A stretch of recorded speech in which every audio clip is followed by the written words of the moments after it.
Here is a paraphrased version of your script. The word order and sentence structure have been adjusted to create a fresh reading experience while maintaining the exact same tone, pacing, and narrative voice. Kuo file name on November 8, 1849, a cotton merchant named Tix T. Saran. File content begin on November 8, 1849. The body of a cotton merchant by the name of Josiah Peaton was discovered inside a tobacco barn just outside Natchez, Mississippi. His own overseer found him at dawn, suspended from a support beam with a noose wrapped around his throat. Within hours, the local sheriff had ruled it a suicide, noting in his report that Peaton had been suffering from financial troubles and had appeared deeply despondent.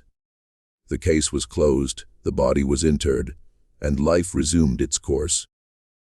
But what the sheriff failed to investigate, what he deliberately chose to overlook, was the fact that Josiah Peaton's hands were bound behind his back with hemp rope. A man cannot hang himself with his hands tied. Someone had executed him and staged the scene to mimic suicide. And that someone had done this before, many times before, between 1832 and 1863 across 5 southern states. No fewer than 250 white men perished under circumstances that authorities either could not explain or simply chose not to scrutinize too closely. Plantation owners, overseers, slave traders, patrollers, county sheriffs, federal marshals, wealthy merchants who grew rich from human bondage, all of them dead. Some were found hanging in barns or warehouses with their hands inexplicably bound. Others turned up drowned in shallow creeks where drowning should have been physically impossible. Some simply vanished outright. Their horses later found wandering, their weapons untouched, their bodies never recovered. These deaths spanned 3 decades and stretched from Virginia to Louisiana. No pattern was ever formally acknowledged. No investigation ever linked them. No arrest was ever made. Yet buried in courthouse basements, in private correspondence, in plantation ledgers, and in the oral histories passed down by formerly enslaved people, a name surfaces. Always whispered, never recorded in official documents. The name of a man who drifted through the antebellum South like smoke, who could merge into a crowd of enslaved workers and become utterly invisible, who grasped that the very system that held him in chains had created its own vulnerabilities, who learned to exploit those vulnerabilities with surgical accuracy, who killed without mercy and disappeared without a trace.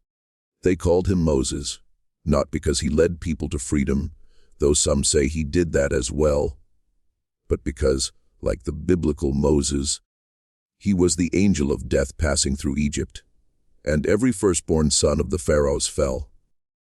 Before I tell you his story, before I lay out the evidence that historians have spent over 150 years trying to suppress, I need you to do something. Subscribe to the Sealed Room right now. Hit that notification bell, because what you are about to hear will shatter everything you were taught about slavery in school. The sanitized version. The version that paints enslaved people as helpless victims waiting for white saviors to liberate them. The truth is far more intricate, far more brutal, and far more empowering than anyone wants to admit.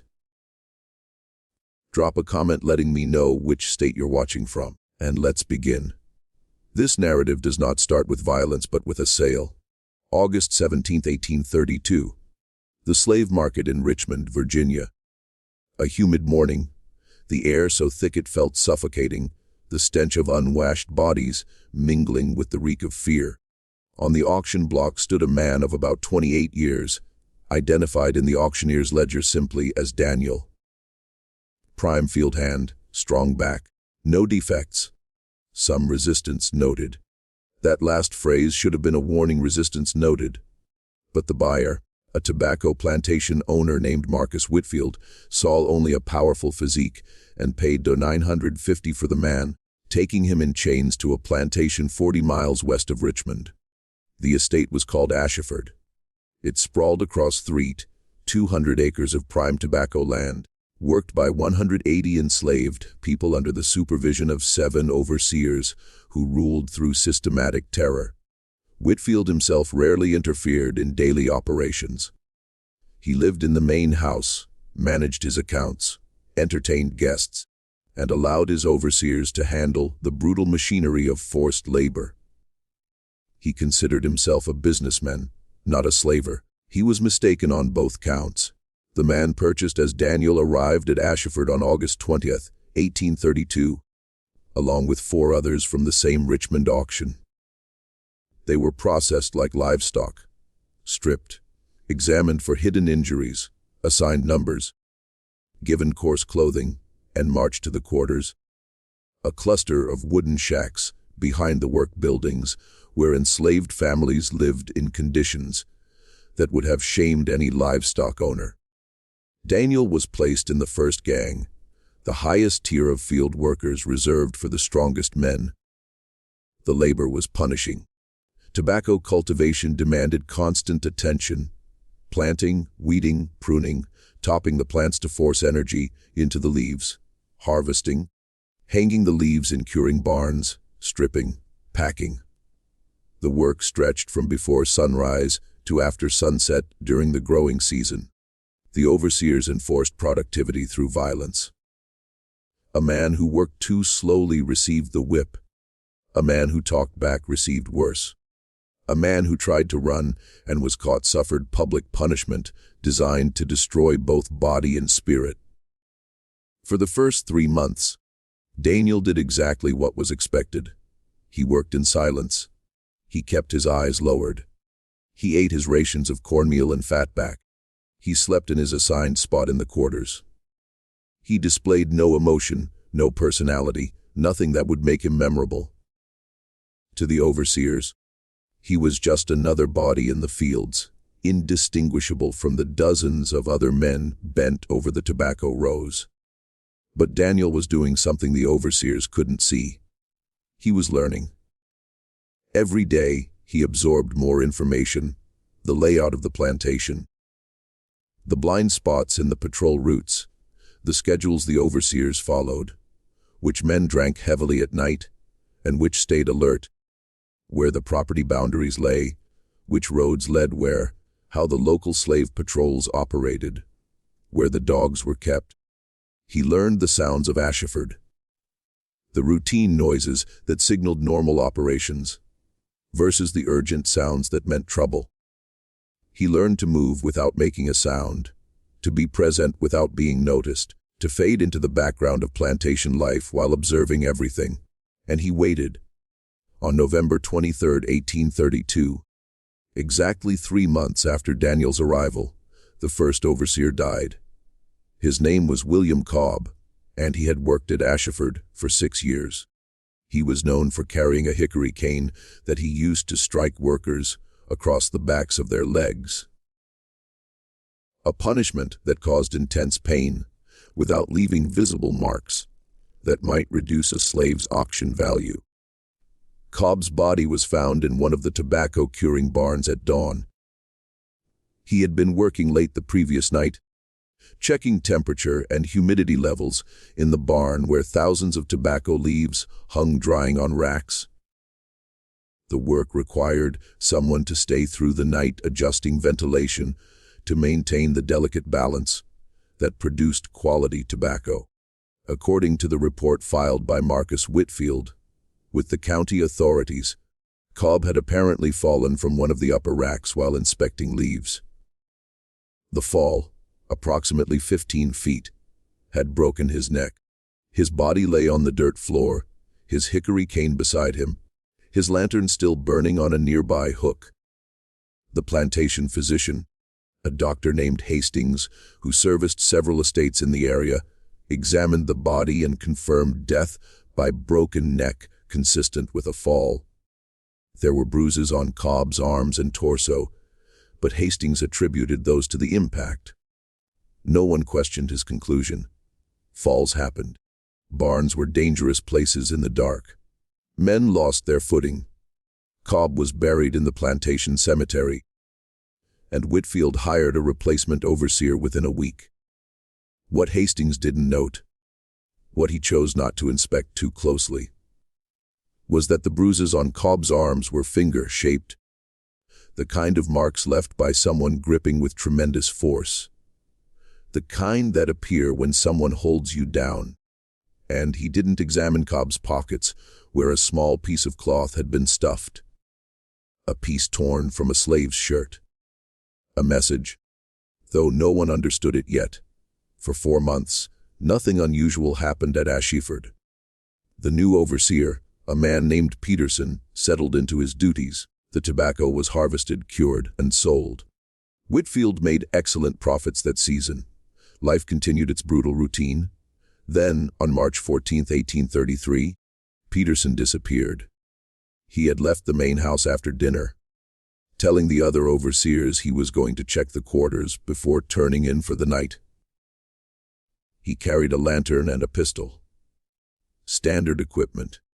He never came back. A search party formed at dawn when Peterson failed to appear for breakfast. They combed the plantation systematically, the quarters, the fields, the woods, the tobacco barns, the roads. They questioned every enslaved person they encountered. They brought out dogs to track his scent. The dogs followed a trail from the main house toward the quarters, then lost it near one of the irrigation ditches that ran through the property. The search continued for 3 days. They dragged the ditches. They searched every building twice. They sent riders to neighboring plantations asking if anyone had seen him. Nothing. Peterson had vanished as completely as if he had never existed. His pistol was never found. His lantern was never found. His body was never found. Whitfield reported the disappearance to the county sheriff, who conducted his own investigation and reached no conclusions. Some suggested Peterson had run up gambling debts and fled. Others thought he had been drunk and fallen into one of the deeper ditches, his body carried away by the water. A few whispered that one of the slaves had killed him, but without evidence. That theory led nowhere. The case went unsolved. Whitfield hired another replacement, a man named Dutch, who had worked on plantations in South Carolina and came with strong recommendations.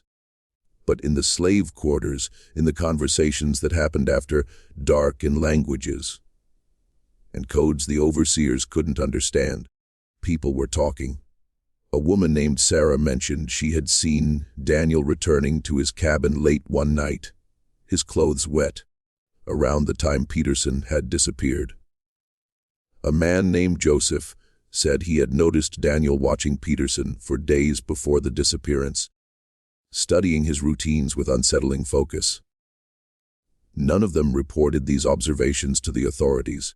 To do so would have meant torture and likely death for themselves. But a quiet understanding began spreading through the enslaved community at Ashiford. Someone was fighting back, and that someone was careful, patient, methodical. On June 2, 1833, Dutch died in broad daylight. He had been supervising a work gang in one of the distant tobacco fields, a quarter-mile from the main buildings. It was mid-morning, the sun already fierce, the air thick with humidity. Dutch was standing at the edge of the field, watching the workers move through the rows, when he suddenly collapsed. The workers closest to him saw him grab his throat, his face turning red, then purple. He fell to his knees, gasping, clawing at his neck. Within 2 minutes, he was dead.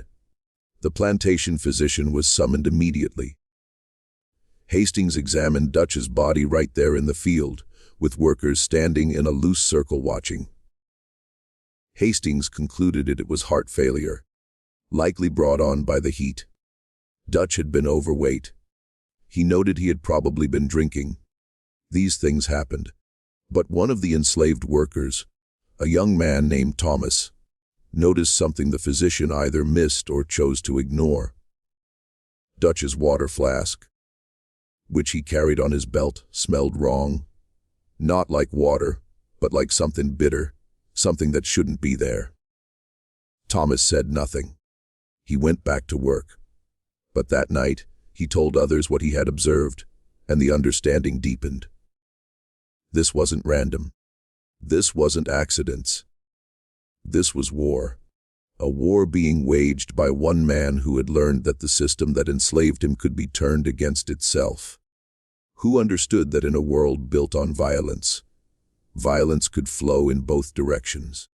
Who discovered that masters who saw enslaved people as invisible had made themselves vulnerable to an invisible threat? 3 overseers dead in 7 months. And Daniel, quiet Daniel, who never caused trouble, who worked without complaint, who seemed to disappear into the background of plantation life, was still there, still working, still watching, still waiting for the next opportunity. Marcus Whitfield was beginning to feel afraid.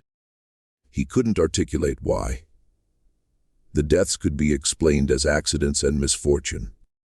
But something in his gut told him there was a pattern. Something was happening on his plantation that he didn't understand and couldn't control. He began carrying a loaded pistol everywhere. He doubled the patrols. He ordered the overseers to work in pairs when possible. And on August 12, 1833, exactly 1 year after purchasing Daniel, Whitfield made a decision. He called his estate manager and ordered Daniel sold. He didn't explain his reasoning. He simply wanted the man gone. Better to be rid of him at a loss than to keep him and risk whatever instinct was screaming at Whitfield that this particular slave was dangerous. On August 20, 1833, Daniel was taken in chains back to Richmond and sold at auction for $875. The buyer was a cotton plantation owner from North Carolina named Benjamin Garrett, who operated a massive estate called Thornhill near the town of Edenton. Garrett had come to Richmond, specifically looking for strong field hands. Cotton was booming. The demand from textile mills in England seemed endless. A man who could expand his acreage and increase production stood to make a fortune. Garrett examined Daniel on the auction block, checked his teeth, felt his arms and shoulders, asked him to walk to bend to demonstrate his strength. Daniel complied without expression, his face a mask of docile obedience. Garrett saw what he wanted to see: a strong worker, no obvious defects, worth the investment. The chains went back on. Daniel was loaded into a wagon with 6 other purchases and transported 200 miles south to Thornhill. A journey that took 5 days through late summer heat. Thornhill was larger than Ashford, nearly 5,000 acres of cotton fields worked by 280 enslaved people, supervised by 9 overseers. The operation was more sophisticated, more profitable, and more brutal. Cotton cultivation required different skills than tobacco, but the same back-breaking labor: planting in spring, chopping weeds through summer, picking in fall. Your hands bleeding from the sharp bowls, your back screaming from bending thousands of times per day, then ginning and baling the harvest and starting over. Daniel arrived on August 25, 1833. He was assigned to the second gang of field workers. He received his clothing, his tools, his sleeping space in the quarters. And for 2 months, he did exactly what he had done at Ashford. He worked in silence. He learned the layout. He memorized the routines. He identified the vulnerabilities in Thornhill's security. He studied the overseers, learning which ones were cruel, which were merely indifferent, which represented the greatest threat to the people suffering around him. And he chose his targets carefully. On October 31, 1833, an overseer named Richard Sloane was found dead in his bed. Sloane had been one of the cruelest men at Thornhill, known for his creative punishments. He had once forced a man to dig his own grave, then stand in it for 12 hours as punishment for attempting to run. He had beaten women who were pregnant. He had separated families as punishment for minor infractions. The enslaved community at Thornhill feared and hated him in equal measure. Sloane's body was discovered by another overseer when he failed to appear for morning roll call. He was lying in his bed in the overseer's quarters, a building where 6 of Thornhill's supervisors lived. His face was purple. His tongue protruded, his eyes bulged and bloodshot. The plantation physician, a different doctor named Mand, examined the body and ruled it death by natural causes, possibly a stroke or seizure during sleep. But Sloane's pillow showed signs of pressure, deep creases, as if something had been pressed down hard over his face. And his door, which should have been locked from the inside, was unlocked. Someone had entered his room while he slept. Someone had suffocated him with his own pillow. Someone had then arranged the scene to look natural and left without being seen or heard by any of the other 5 overseers sleeping in the same building. 2 months later, on December 28, 1833, another overseer named Francis Drummond vanished. He had been riding the property boundary on horseback, conducting his regular patrol. His horse returned without him at dusk, the reins dragging, the saddle empty. Search parties found nothing, no body, no signs of struggle, no indication of what had happened. Drummond simply ceased to exist. In February 1834, an overseer named Caleb Thornton died when his horse allegedly threw him during morning rounds. His neck broke in the fall, but experienced horsemen noted that Thornton's horse was gentle and well-trained. It didn't make sense for such an animal to suddenly buck violently enough to kill its rider. And there were marks on Thornton's saddle girth, cuts that looked deliberate, as if someone had partially severed the leather so it would fail under stress. 3 overseers dead or missing in 4 months. Benjamin Garrett was terrified. He couldn't understand what was happening. He increased security. He armed all the overseers with pistols and rifles. He installed additional patrols. He questioned the enslaved workers brutally, looking for any hint of conspiracy or rebellion. He found nothing. No one admitted seeing anything. No one offered information. The wall of silence was absolute. And so on April 3, 1834, exactly as Marcus Whitfield had done the previous year, Garrett decided to sell Daniel. He couldn't prove Daniel was involved in the deaths. He couldn't even articulate why he suspected him. But something about this particular slave made Garrett deeply uncomfortable. The way Daniel seemed to observe everything, the way he moved with a confidence that didn't match his supposed status, the way other enslaved people watched him when they thought no one was looking. Daniel was sold again, this time to a rice plantation in South Carolina for $900. Then 6 months later to another cotton estate in Georgia for $850, then to a sugar plantation in Louisiana for $925, then back east to a tobacco farm in Virginia for $800. Between 1834 and 1840, Daniel, or whatever his real name was sold 12 times, 12 different plantations across 5 states. And at every single location, within months of his arrival, white men involved in the slave system began dying. The pattern was always the same. Daniel would arrive. He would work quietly for several weeks or months, learning the terrain, studying the people, identifying his targets. Then the deaths would start. Overseers found dead in circumstances that could be explained as accidents or natural causes, but which upon closer examination showed signs of something more sinister.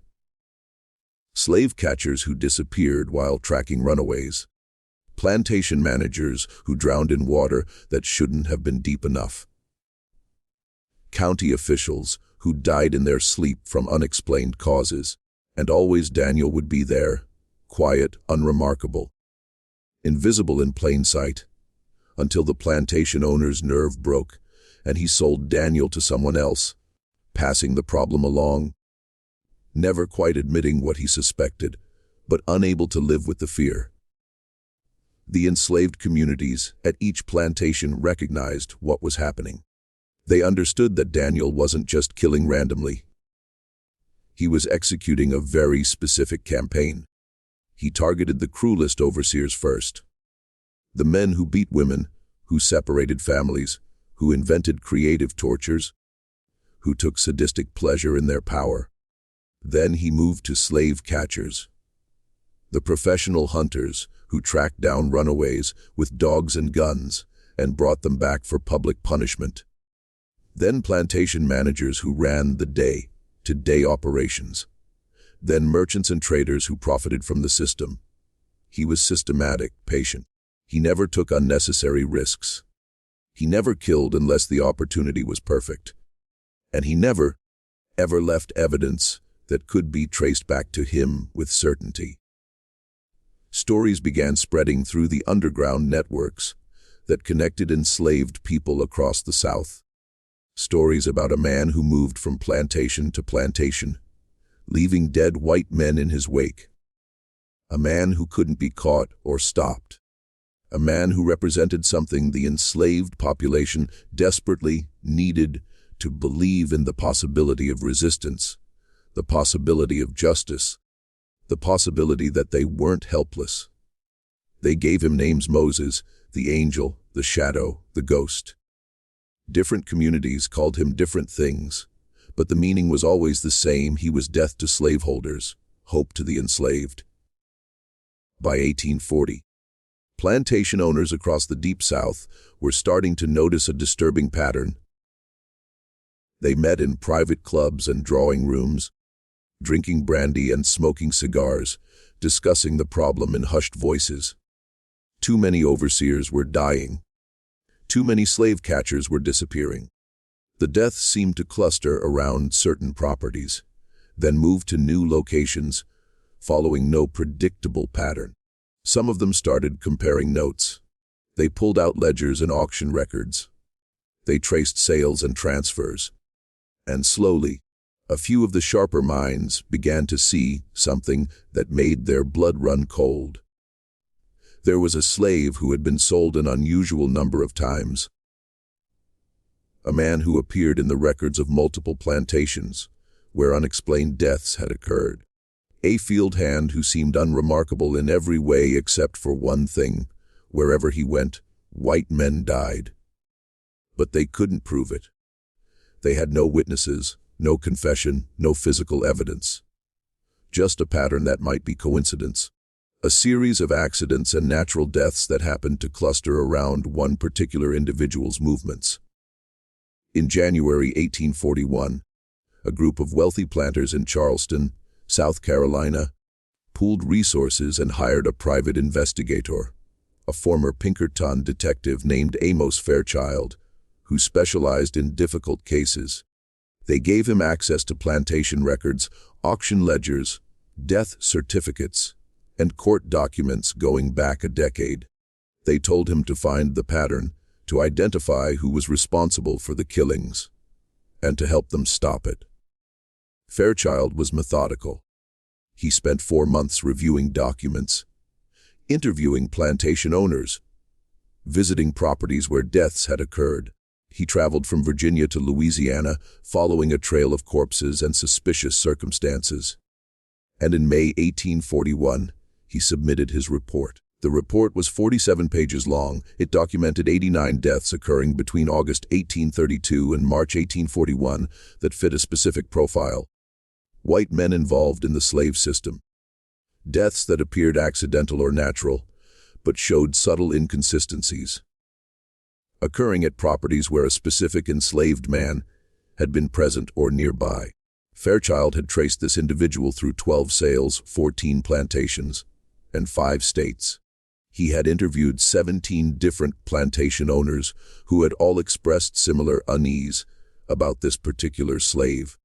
He documented the progression of deaths following this man's movements with eerie precision.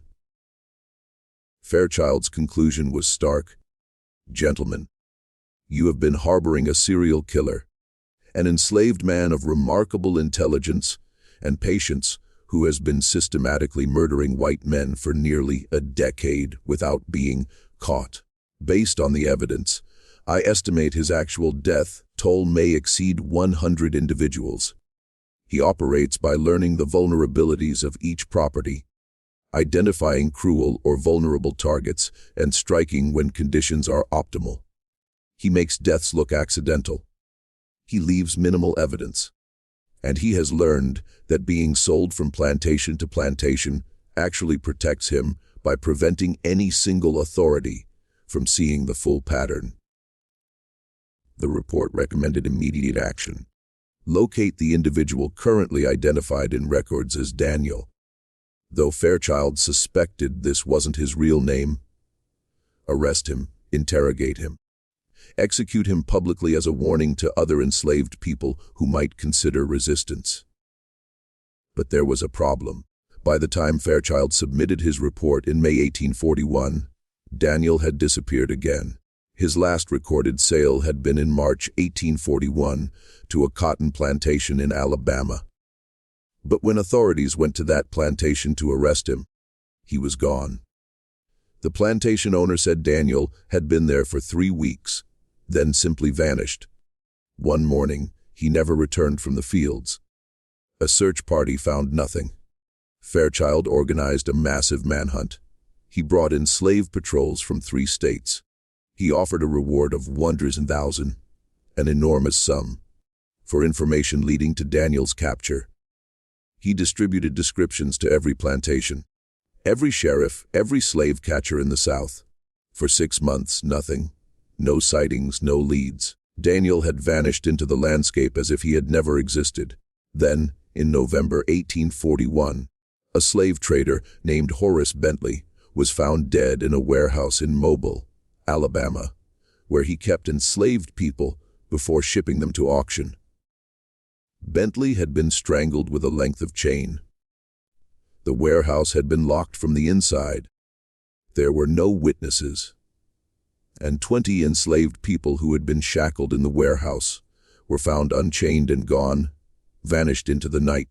1 week later, a plantation overseer in Mississippi died in his sleep, suffocated with his own pillow. 2 weeks after that, a slave catcher in Louisiana drowned in a bayou in water 18 inches deep. The killings had resumed, and the message was clear. The manhunt had failed. Daniel wasn't hiding. He was still hunting, still executing his private war, still moving through the South like a ghost that couldn't be captured or killed. Between 1842 and 1850, the situation became more complex and more terrifying for those who profited from slavery. Daniel, or whatever name he was using at any given time, seemed to have evolved his methods. He was no longer staying at plantations long enough to be sold through legitimate channels. Instead, he was moving through the South, using the very networks that enslaved people had created to survive. The Underground Railroad is famous for helping people escape north to freedom. But there were other networks, less discussed in history books, that served different purposes. Networks that passed information, that warned of slave catchers in an area, that identified which plantation owners were considering selling families apart, that tracked which overseers were particularly brutal. Daniel had plugged into these networks, and they protected him the way a body protects its immune system. He would appear at a plantation, having walked there, or been smuggled in with legitimate purchases. He would work for a few weeks, invisible among the dozens or hundreds of other enslaved workers. He would identify targets. He would strike, and then he would vanish, moving along routes that no white person understood or could trace, sheltered by communities that saw him not as a murderer, but as an instrument of justice. The deaths during this period became more brazen. In March 1842, a notorious slave catcher named James Harrove was found dead in his own home in Vicksburg, Mississippi.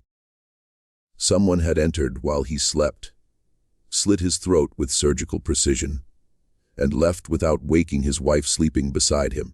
The killer had left something on Harrove's chest, a small wooden cross, the kind enslaved people carved. A signature, a message.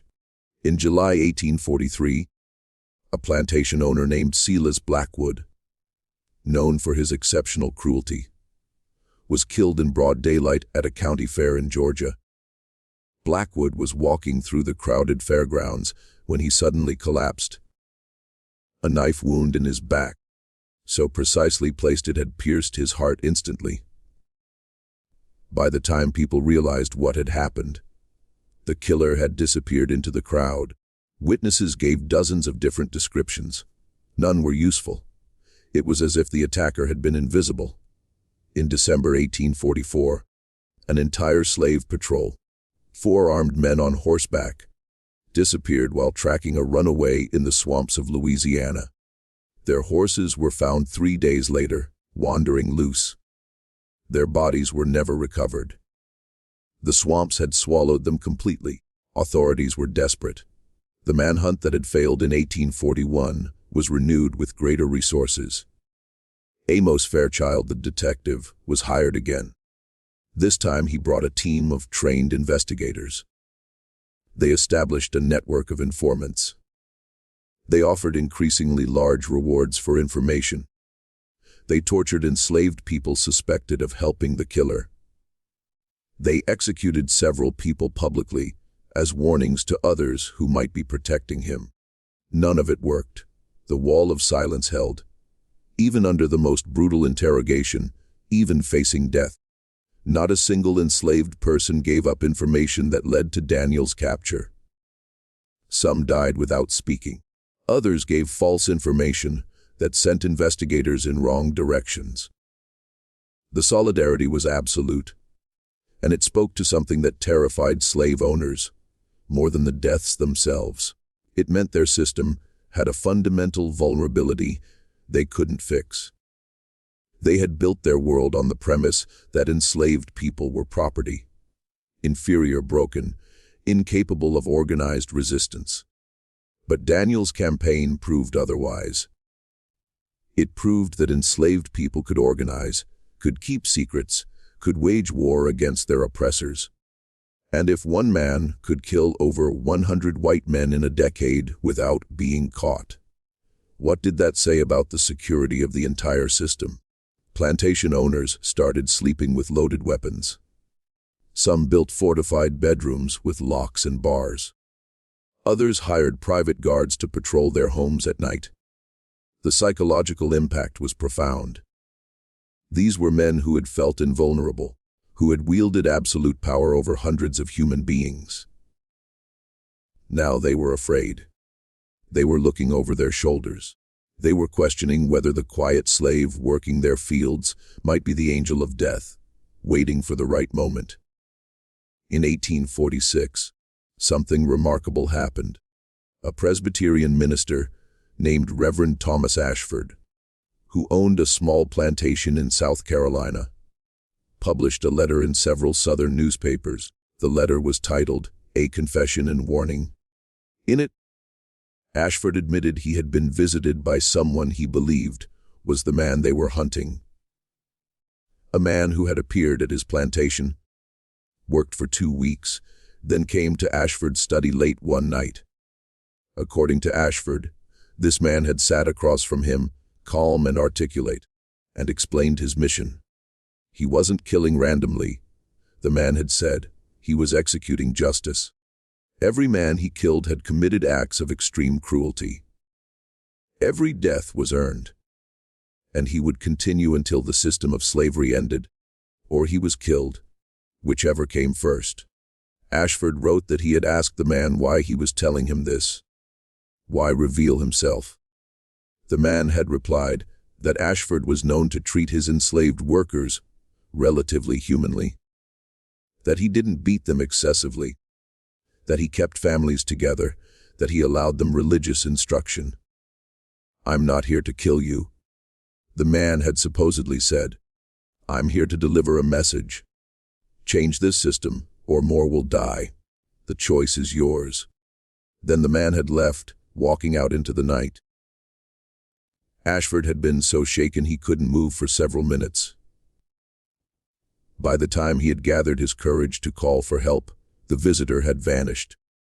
Ashford ended his letter by stating he was freeing all his enslaved workers and selling his plantation.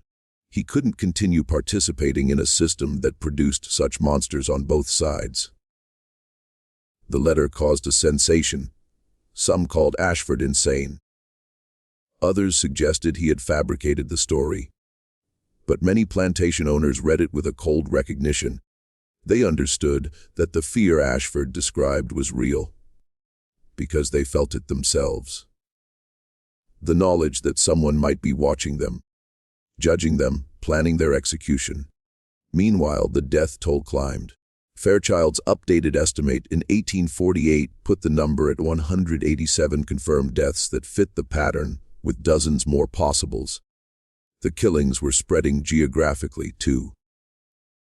Deaths matching the profile were now being reported from Texas to Maryland, from Tennessee to Florida. Either Daniel had expanded his territory, or, more disturbingly, he had inspired copycats. Other enslaved people were adopting his methods, targeting the cruelest members of the slave system using similar tactics. The authorities couldn't tell which deaths were Daniel's work and which were the work of others. And that was terrifying, because it meant the resistance was spreading beyond one individual. It was becoming a movement, a method, a form of warfare that the system had no effective defense against. In 1850, the United States Congress passed the Fugitive Slave Act, requiring northern states to cooperate in returning runaway slaves to their owners. The law was meant to strengthen the slave system, but it had an unintended consequence. It drove more northerners to support the Underground Railroad. It increased sympathy for enslaved people, and it created more opportunities for resistance, because it put federal officials directly in the enforcement chain. Daniel, according to later accounts from formerly enslaved people, saw this as an opportunity. Between 1850 and 1853, several U.S. Marshals enforcing the Fugitive Slave Act died under suspicious circumstances. One was found dead in a Boston alley, his neck broken. Another disappeared while transporting captured runaways through Pennsylvania. A third died in his home in Ohio from what appeared to be poisoning. The federal government was now involved.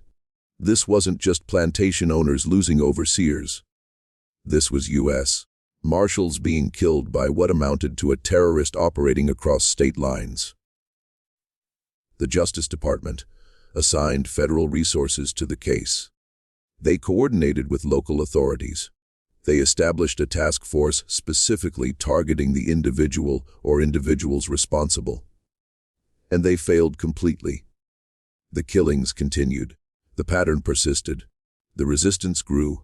By 1855, the estimated death toll attributed to Daniel and possible copycats had exceeded 200. Amos Fairchild, now in his 60s and exhausted from over a decade of failed investigations, submitted his final report. In it, he admitted defeat.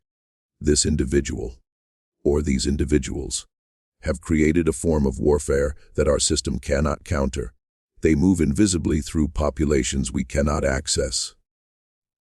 They have support networks we cannot penetrate. They strike with a patience and precision that defeats conventional law enforcement. Unless the underlying system changes, unless the institution of slavery is reformed or eliminated, these deaths will continue. We cannot protect every overseer, every slave catcher, every official. There are simply too many potential targets and too few resources to guard them all.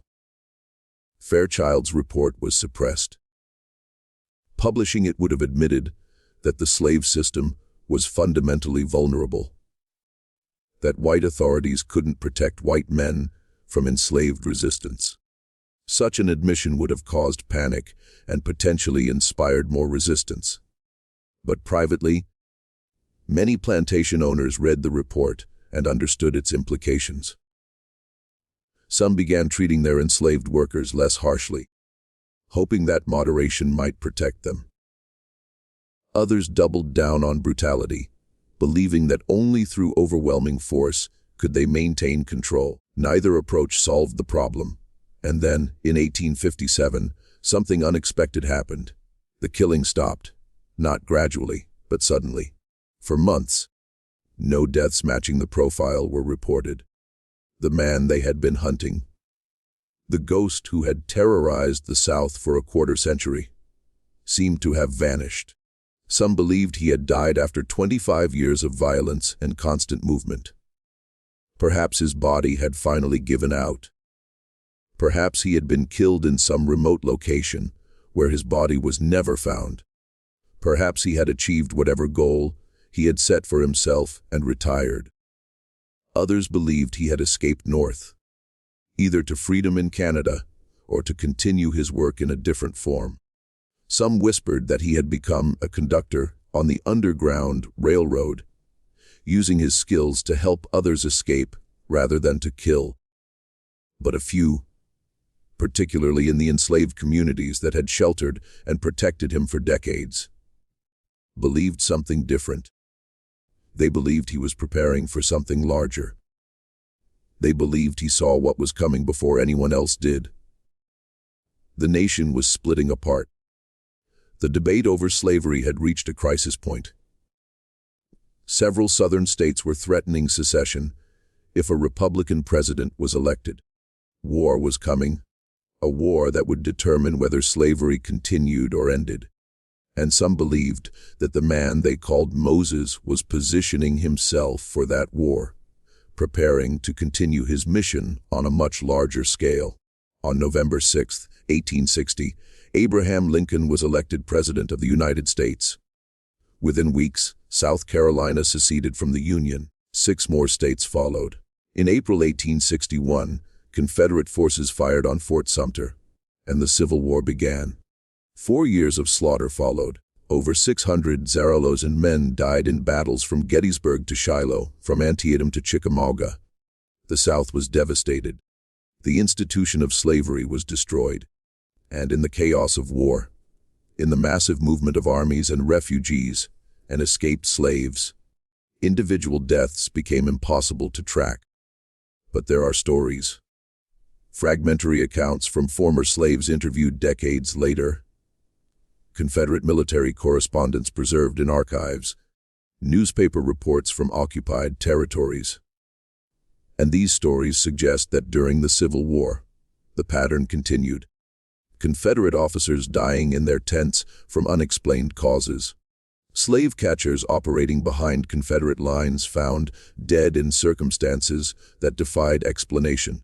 Plantation owners who had fled Union advances but stayed in Southern territory dying despite being far from battle lines.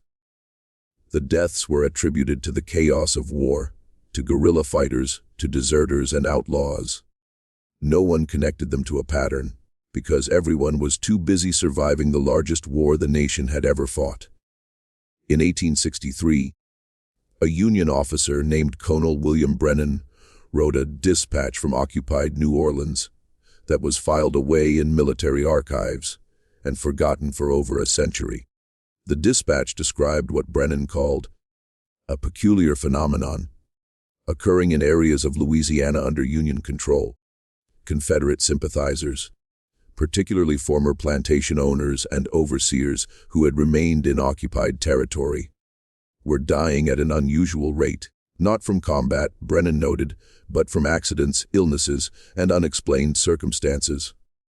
It's as if, Brennan wrote, someone is systematically eliminating those who profited most egregiously from the slave system. The colored population knows something about these deaths, but will not speak of it. Even to Union officers who have liberated them, they smile when questioned, but offer no information. It's the strangest conspiracy of silence I've ever encountered. Similar reports came from other occupied territories. From South Carolina, where Sherman's army was cutting through the state, leaving destruction in its wake. From Virginia, where the conflict had devastated the countryside. From Mississippi, Tennessee, Georgia, wherever Union forces established control and freed enslaved populations, unexplained deaths of former slave owners and overseers followed. A Union chaplain named Reverend Samuel Norton interviewed dozens of freed slaves in 1864, trying to understand the phenomenon. He compiled their stories into a manuscript he titled The Testimonies of the Freed. In it, multiple people referenced a figure they called by different names the angel, the deliverer, the shadow of justice, Moses. One elderly woman named Clara, who had been enslaved for over 60 years, told Norton. There was always someone watching the cruel ones, someone keeping count of their sins. We knew that justice delayed ain't justice denied. We knew that the Lord sends his angels in his own time, and we knew that some angels don't carry harps. They carry vengeance. Norton pressed her for details. Who was this person? How did he operate? How had he avoided capture for so long? Clara had smiled, the way Brennan described in his dispatch, and said only, "Some questions ain't meant to be answered, Reverend. Some mysteries serve a purpose by remaining mysterious. Let the slavers wonder. Let them fear. Let them spend the rest of their days looking over their shoulders, knowing that justice might come for them at any moment. That fear, that's a punishment too." Norton's manuscript was never published during his lifetime. It was considered too inflammatory, too likely to encourage further violence during an already violent period. But it was preserved in his personal papers and eventually donated to a university library, where it sat unread for decades. The Civil War ended on April 9, 1865, with Lee's surrender at Appomattox. The 13th Amendment abolished slavery. 4 million people who had been property became legally free. The South was devastated. Its economy destroyed, its social system shattered, its landscape scarred by 4 years of total war. In the chaos of Reconstruction, tracking individual deaths became impossible. The records that had documented slave sales and movements no longer existed in any organized form. Plantation ledgers were destroyed or abandoned. Court records were lost. The entire bureaucratic infrastructure of the slave system collapsed. And somewhere in that collapse, the man known as Daniel, as Moses, as the angel, disappeared from history. But there are fragments, clues, stories, that suggest a possible ending to his story. Though like everything else about his life, the truth remains uncertain. In the National Archives, there's a pension application from 1867 filed by a man identified only as Daniel Freeman, claiming service with the 54th Massachusetts Infantry Regiment, one of the first African-American units in the Union Army. The application is unusual because the man claimed to be significantly older than typical soldiers, listing his age as approximately 63. If true, that would place his birth around 1804. Making him the right age to be the Daniel sold at Richmond in 1832. The application was denied because the man couldn't provide documentation of his service. Military records showed no soldier by that name in the 54th. But the rejection letter, preserved with the application, contains a curious note from the reviewing officer. Applicant demonstrates detailed knowledge of military campaigns in South Carolina and Georgia 1863 to 1865. However, his description of activities during this period does not match standard infantry operations. He describes what sounds like reconnaissance and irregular operations behind enemy lines. No record exists of such authorization. Claim denied. Behind enemy lines, irregular operations. Activities that don't match standard military records. It's possible, even likely, that during the Civil War, Daniel had continued doing what he had always done, moving invisibly through the South, targeting those who had benefited most from slavery, using the chaos of war as cover. And if he had been operating unofficially, perhaps with tacit approval from Union intelligence officers who appreciated the tactical value of his work, but couldn't officially sanction it, there would be no records. Another fragment appears in a collection of letters housed at the Smithsonian. In 1870, a Freedmen's Bureau officer named Thomas Whitmore wrote to his superior about his work establishing schools for freed slaves in rural Georgia. In one letter, Whitmore mentioned encountering a remarkable elderly Negro man who was teaching children to read in a small community near Savannah. This man, Whitmore wrote, possesses an extraordinary level of education for someone born into slavery. He reads Latin and Greek. He understands mathematics and natural philosophy. He speaks multiple languages, including, he tells me, several African dialects. When I asked him where he received such education, he smiled and said he'd been teaching himself for 40 years by any means necessary. He carries himself with a dignity that I've rarely seen in men of any race. The children are slightly afraid of him, though he treats them kindly. One child told me they call him Moses because he's old like the biblical Moses. The man seems to appreciate the name. Whitmore tried to learn more about this teacher, hoping to recruit him for the Freedmen's Bureau educational program. But when Whitmore returned to the community 3 months later, the man was gone. The locals said he had moved on, heading south toward Florida. They wouldn't say more. The most detailed account, and the most uncertain, comes from an oral history recorded in 1935 as part of the Federal Writers Project. A woman named Rachel Johnson, aged 94, was interviewed in Charleston, South Carolina, about her memories of slavery and Reconstruction. Near the end of the interview, she told a story about a man she had known briefly in 1872. Rachel had been working as a laundress in Charleston, washing clothes for white families to survive. One day, an elderly black man came to her door asking for work. He was willing to do odd jobs, repairs, anything that would earn a small wage. Rachel hired him to fix her roof, which had been leaking. The man worked for 3 days, barely speaking, sleeping in a shed behind her house. On the third evening after completing the work, he sat with Rachel on her porch. They talked for hours. He told her stories about his life, though he never gave his name. He had been enslaved on multiple plantations across the South. He had survived horrors that Rachel, who had herself endured slavery, found almost unbelievable. He had witnessed the worst cruelty that human beings could inflict on each other. And then, he told her something that made her blood run cold. He said he had made a promise to himself as a young man. A promise that for every scar on his back, for every friend sold away, for every child torn from their mother's arms, for every woman raped, for every man worked to death in the fields, he would exact a price. He would make the guilty pay. Not all of them, because there were too many, but enough. Enough to send a message. Enough to prove that the supposedly powerless had power after all. How many? Rachel had asked, afraid of the answer.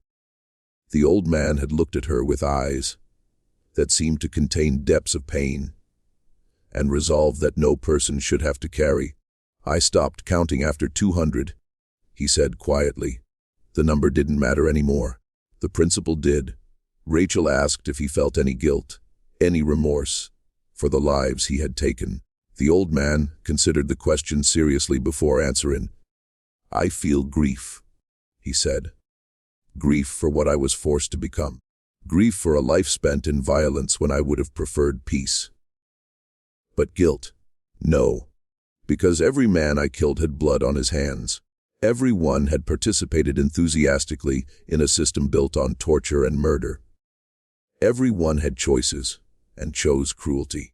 I simply ensured they faced consequences for those choices. In a just world, they would have faced legal consequences. But we didn't live in a just world, so I became the consequence they couldn't avoid. He left the next morning. Rachel never saw him again. She told the interviewer in 1935 that she had thought about that conversation for over 60 years, wondering if the old man had been telling the truth, or simply telling stories. But she believed he had been truthful because of the weight in his voice, the sorrow in his eyes, the sense that he was carrying a burden no one else could understand. "If he was who I think he was," Rachel said at age 94, "then I hope he found some peace before he died, because a man who carries that much violence, even righteous violence, that man's soul must be heavy beyond measure." The interview ends there. Rachel died 3 months later. The old man she described was never identified. No death record exists for anyone matching his description in Charleston in the 1870s or 1880s. And that's where the trail ends. No definitive proof of what happened to the man who killed at least 200, possibly 250 or more, white men over 3 decades without being caught. No grave marker, no death certificate, no final accounting. What we're left with is a mystery wrapped in legend, wrapped in the deliberate historical amnesia that America has imposed on the darkest chapters of its past. The story of Daniel, or Moses, or whatever his real name was, challenges the comfortable narrative we have constructed about slavery and resistance. We want our history to be simple. We want enslaved people to be sympathetic victims who suffered nobly until white abolitionists freed them. We want the violence of slavery to flow in only one direction. We want to believe that the system ended through political processes and military campaigns, not through the accumulated actions of thousands of individuals who resisted in whatever ways they could. But the truth is always more complex. The truth is that some enslaved people didn't wait for salvation. Some fought back with every weapon available to them, including violence. Some became what their oppressors forced them to become, killers, and some were extraordinarily effective at it. The documented evidence is undeniable. Between 1832 and 1865, over 200 white men involved in the slave system died under suspicious circumstances across the American South. Many of these deaths showed common characteristics. They occurred near plantations, involved victims who had been particularly cruel, happened during times when a specific individual was present or nearby, and were ruled accidents or natural causes despite inconsistencies in evidence. Investigators at the time recognized a pattern. They hired detectives. They offered rewards. They organized manhunts. They tortured suspected collaborators. And they failed completely to capture whoever was responsible. The enslaved communities of the South maintained absolute silence about these deaths. A conspiracy that involved thousands of people across decades. That silence speaks to how these communities viewed the killings not as crimes, but as justice, not as terrorism, but as warfare, not as murder, but as execution. And perhaps most importantly, the story reveals something that makes many people uncomfortable. The enslaved population wasn't helpless. They had agency. They had the ability to resist, to organize, to fight back. The fact that one person, or even several people, could wage a 30-year campaign of targeted killings proves that the slave system, despite its overwhelming violence, had vulnerabilities. This matters because it changes how we understand that period of history. It transforms enslaved people from passive victims into active agents of their own liberation. It acknowledges that the end of slavery came not just from political debates and military campaigns, but from the accumulated resistance of people who refused to accept their bondage. Was Daniel real? Did one man really kill 250 people and evade capture for 3 decades? Or was he a composite, a legend created from the actions of many resistors whose individual stories were forgotten? Honestly, it doesn't matter whether Daniel was one person or many, whether the death toll was 250 or 150 or 300, whether specific incidents happened exactly as described. The fundamental truth remains: enslaved people resisted. Some of that resistance was violent. Some of it was effective, and the people who benefited from slavery lived in fear because of it. That fear was justified. That resistance was real. And that history deserves to be told. Even when it's uncomfortable, even when it challenges our preferred narratives, even when it forces us to acknowledge that oppressed people sometimes become what they must to survive and to fight back. The story of Moses, the angel of death who moved through the antebellum South, leaving dead slaveholders in his wake, is part of American history, whether we want to acknowledge it or not. It's buried in archives. It's preserved in oral traditions. It's documented in fragmentary records that historians have largely chosen to ignore because it doesn't fit the comfortable story we want to tell about ourselves. But ignoring uncomfortable history doesn't make it less true. It just makes us less informed, less honest, less willing to confront the full complexity of who we are and where we came from.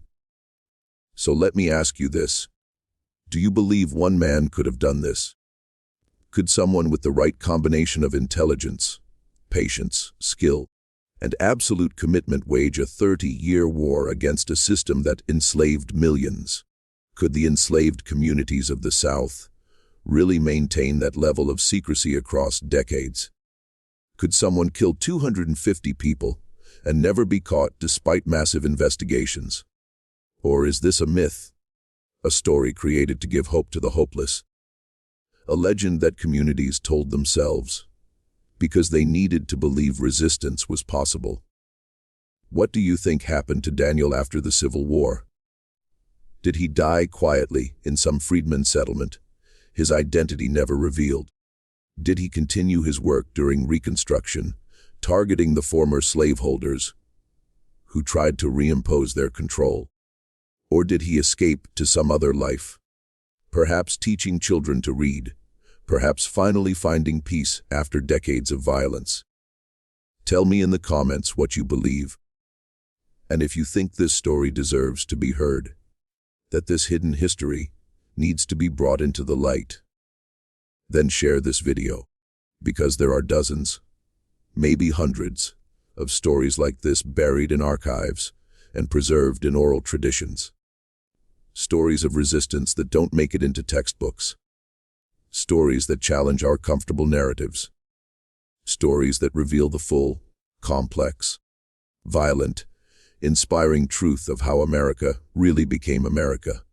Subscribe to The Sealed Room for more stories from the shadows of history. Hit that notification bell, because next week I'm bringing you another mystery that historians tried to bury. Another story that will change how you see America's past. And remember, history is never as simple as they teach you in school. The truth is always more complex, more disturbing, and more powerful than the sanitized version. Sometimes the heroes were violent. Sometimes the victims fought back. Sometimes justice came from unexpected places. And sometimes the monsters we learned to fear were created by the even greater monsters who built systems of oppression so brutal they produced their own destroyers. That's the real story of the slave who eliminated 250 white men and was never seen again. Not a story of a monster, but a story of what oppression creates when it pushes people beyond breaking. A story of resistance in its rawest, most uncompromising form. A story that America would rather forget, but which refuses to stay buried. See you in the next one. Hair file content end.